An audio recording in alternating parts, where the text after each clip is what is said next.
सीधा रुख करेंगे रोहतक पीजीआई का, जहां इस वक्त दीक्षांत समारोह में मुख्यमंत्री मनोहर लाल पहुंचे हुए हैं। साथ ही राज्यपाल बंडारू दत्तात्रेय भी मौजूद हैं। मंच पर आप देख सकते हैं जो मेहमान अतिथिगण पहुंचे हैं वो सब इस वक्त विराजमान।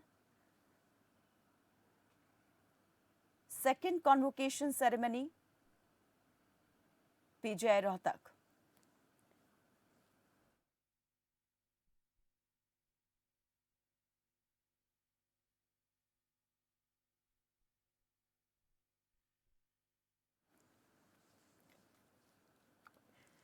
तो मुख्यमंत्री मनोहर लाल रोहतक पीजीआई दीक्षांत समारोह में पहुंचे हैं। सेकेंड कॉन्वोकेशन सेरेमनी है जहां पर इस वक्त सीएम मौजूद है मंच पर, और साथ ही राज्यपाल बंडारू दत्तात्रेय भी, और इस वक्त मुख्यमंत्री शर्मा सभागार में मौजूद विश्वविद्यालय के हमारे चांसलर महोदय, हरियाणा के माननीय राज्यपाल श्री बंडारू दत्तात्रेय जी,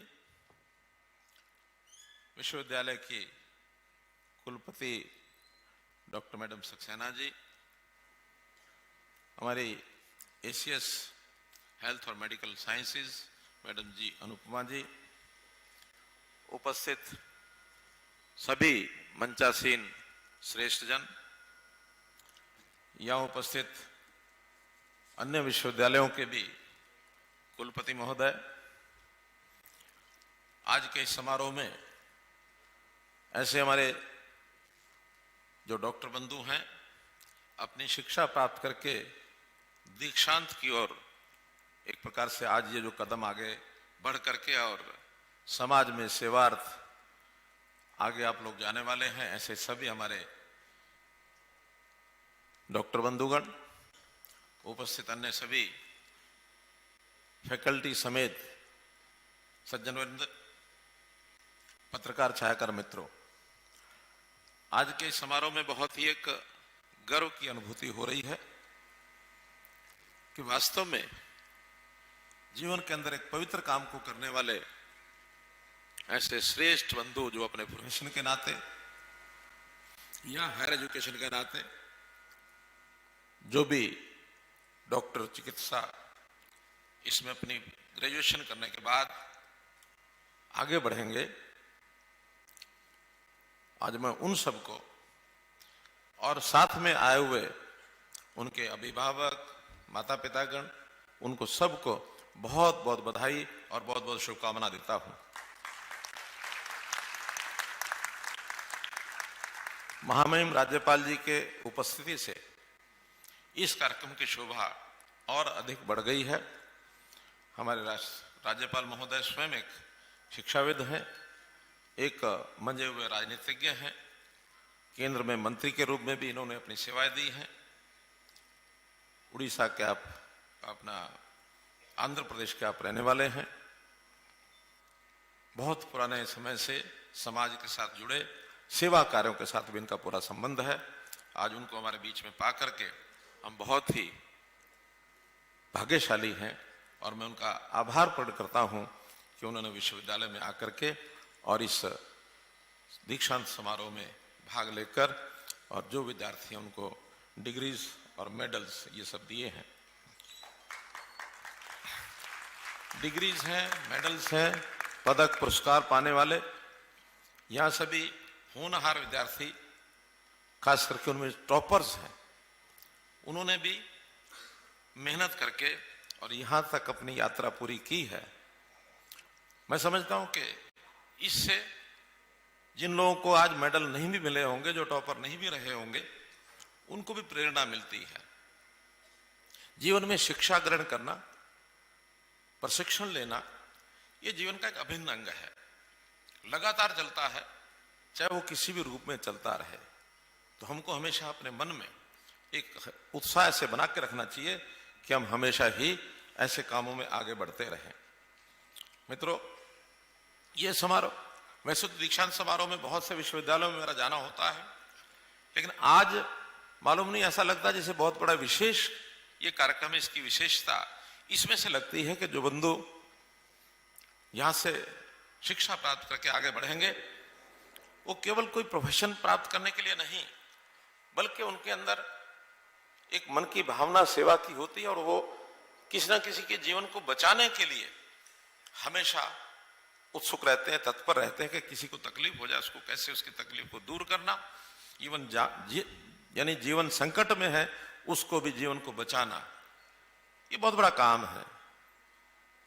भले हम भगवान तो नहीं कह सकते लेकिन भगवान से कम भी नहीं है, भगवान मान तो सकते हैं। इस प्रकार का डॉक्टरी का ये प्रोफेसर, इसमें आप लोग आगे बढ़ रहे हैं। आपकी जो जीवन शुरू होगा तो ऐसा कहते हैं कि एक डॉक्टर जब बन जाता है तो भले वो सर्विस करने लग गया या किसी और काम में अपने निजी की व्यवसाय में लग गया तो उसको जीवन भर सेवानिवृत्त नहीं कहा जा सकता।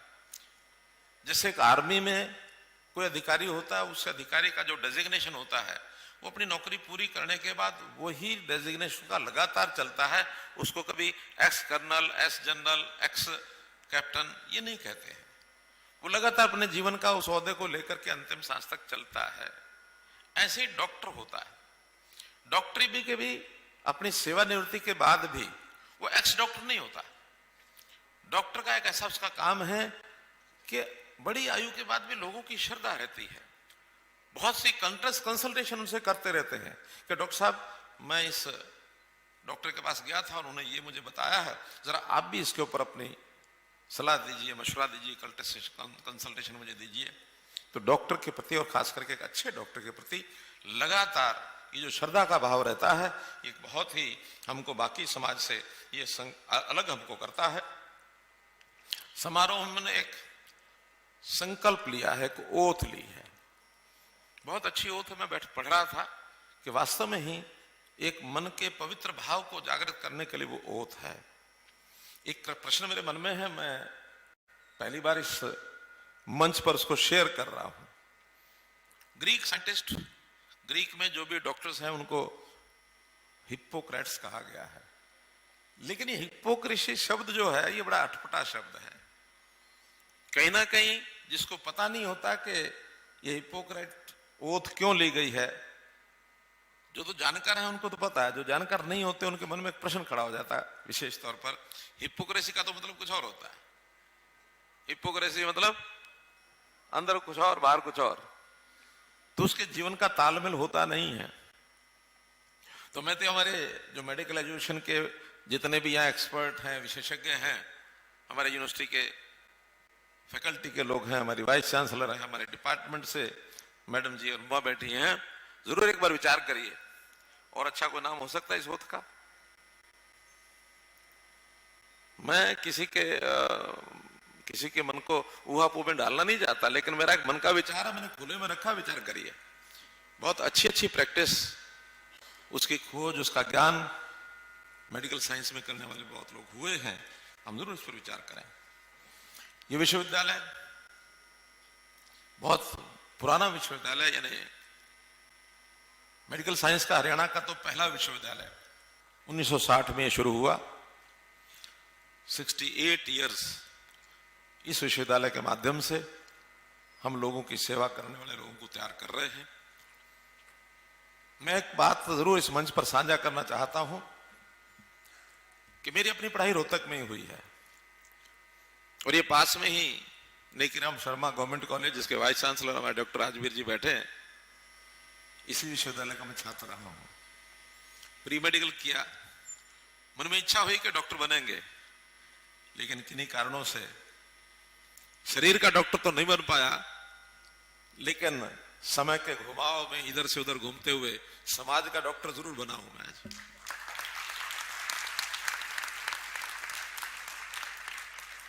समाज में कितने ही उतार चढ़ाव, कितनी परिस्थितियां, कितना ही समस्याएं आती हैं, कितने कठिनाइयां आती हैं, उनको हल कैसे करना है, सॉल्व कैसे करना है लगातार। और मुझे अच्छा लगता है कि किसी समस्या का समाधान ढूंढने के लिए जब मुझे कोई सहयोग करता है या हमारे अपने में विचार आता है तो तुरंत लागू करने की इच्छा रहती है। मैं खुला आह्वान करता हूं हरियाणा की जनता को, आप समस्या लाओ, हम समाधान देंगे, पीछे नहीं हटेंगे।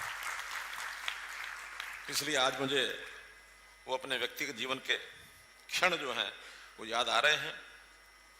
इस विश्वविद्यालय के बारे में ये कहा जा सकता है कि यहाँ की शिक्षा, यहाँ का शिक्षण, यहाँ का अनुसंधान, रिसर्च, ये भी उच्च कोटि की है।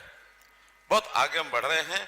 अभी जो मुझे बताया गया है कि हमने अपने बजट भाषण में भी घोषणा की थी और वो काम नजदीक हो गया है कि ट्रीटमेंट के नाते रीनल किडनी का ट्रांसप्लांटेशन ये हम बहुत जल्दी शुरू करने जा रहे हैं। And this will be first government college, medical college of Haryana, जिसमें हम ये शुरू कर रहे हैं। प्राइवेट में बाकी जगह है, लेकिन सरकारी में किडनी ट्रांसप्लांटेशन का काम हम करने जा रहे हैं। ऐसे एक नया कोर्स ये भी हम शुरू करने जा रहे हैं, वो मेरी बजट की घोषणा है, जिसके अंदर एक ज्वाइंट डिग्री मेडिकल टेक्नोलॉजी और बायोमेडिकल इंजीनियरिंग, इसकी भी एक कंबाइंड डिग्री, इसका भी एक कोर्स ये हमने विचार कर लिया है, उसको भी लागू कर रहे हैं। बहुत बड़ी आवश्यकता है आज बायोमेडिकल इंजीनियरिंग की भी बड़ी आवश्यकता है, मेडिकल टेक्नोलॉजी की तो है ही है, लेकिन ये दोनों अलग अलग कोर्सेस विद्यार्थियों को पढ़ने पड़ते हैं। विद्यार्थी, एक ही विद्यार्थी एक ज्वाइंट डिग्री के नाते इसको पढ़ेगा तो उसका बहुत बड़ा एक लाभ ये हमारा होगा। हमारे यहाँ जहां तक मेडिकल एजुकेशन की बात है, लगातार इस पर हम ध्यान दे रहे हैं।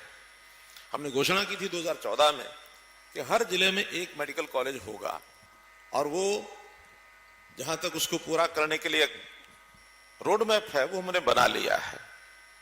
इसमें हमारे अभी तक सरकारी और प्राइवेट मिला के 13 मेडिकल कॉलेज ये इस समय काम कर रहे हैं, और एक 11 मेडिकल कॉलेज ऐसे हैं या तो निर्माणाधीन है और या उनकी घोषणा हो चुकी है, कुछ का शिलान्यास हो चुका है। आने वाले 4 साल के अंदर कोई भी जिला ऐसा नहीं रहेगा जिसके अंदर मेडिकल कॉलेज नहीं होगा। और आज जो 2014 के अंदर 700 सीटें मेडिकल कॉलेज की एडमिशन मिलता था हरियाणा के सभी मेडिकल कॉलेजेस में, चाहे वो प्राइवेट हो चाहे वो सरकारी हो, आज वो संख्या बढ़कर के 1750 हो गई है।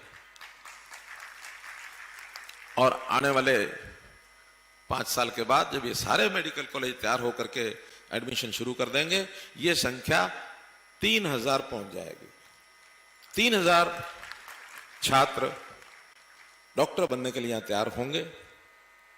अब ये ठीक है कि इस कला के डॉक्टर जितने चाहिए हमारे पास बहुत कम है।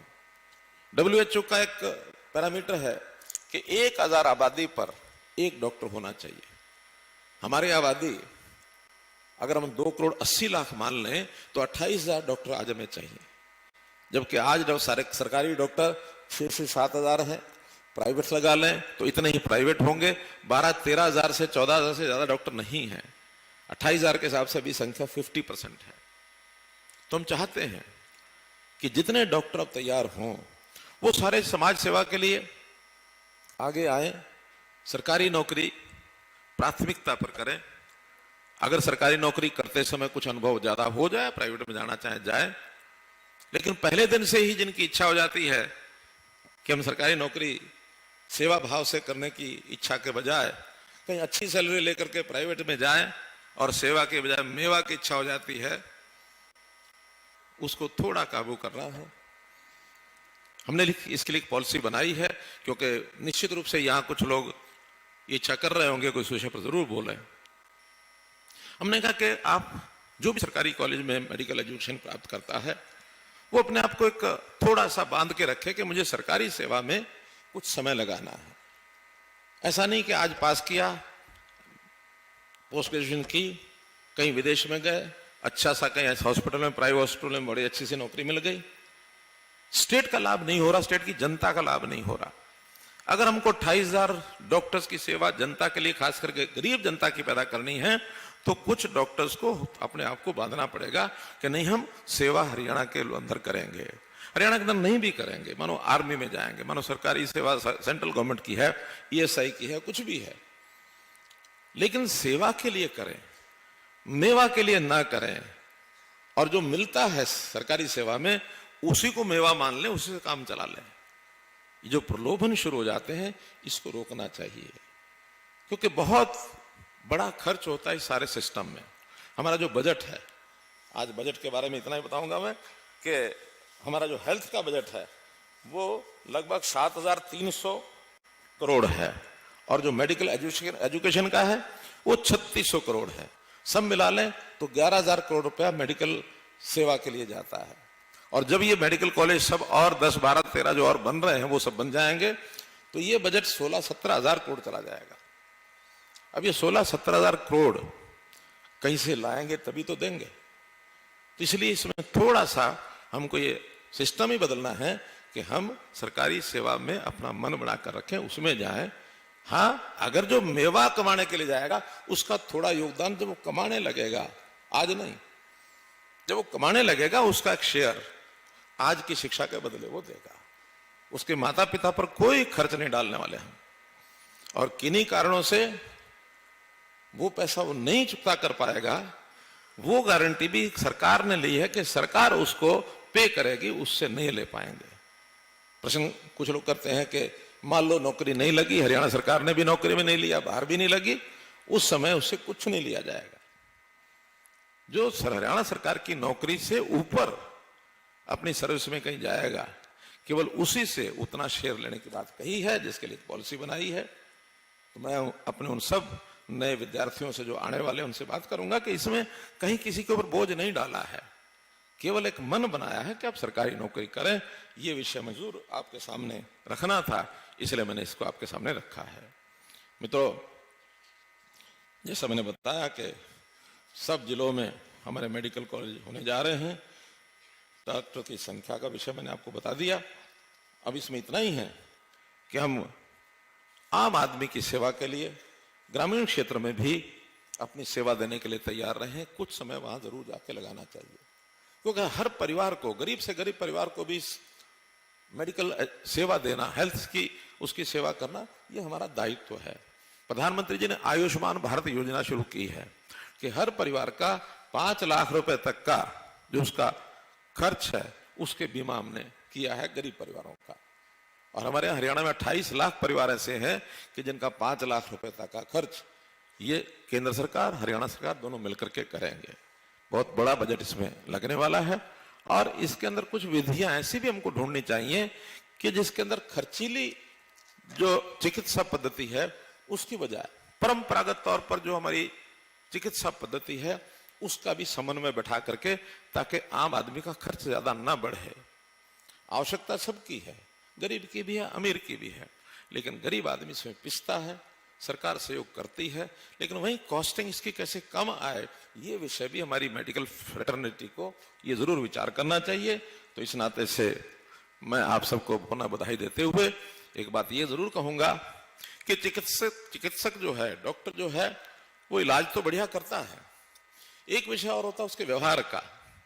व्यवहार अच्छा हो, मृदुभाषी हो, कभी कभी तो दवाई से ज्यादा डॉक्टर का जो व्यवहार है, उसकी जो भाषा है, उसका जो उसके साथ बर्ताव है, उसके कारण से डॉक्टर अपने आप को अच्छा फील करने लग जाता है। दवाई का असर हो चाहे ना हो, तो ये भी एक जीवन के अंदर जरूर व्यवहार इसका बनाकर रखना चाहिए। तो इस नाते से अंत में सर्वे भवन्तु सुखिना सर्वे सन्तु निरामया, इस भावना के साथ आपको पुनः बहुत बहुत बधाई, बहुत बहुत शुभकामनाएं।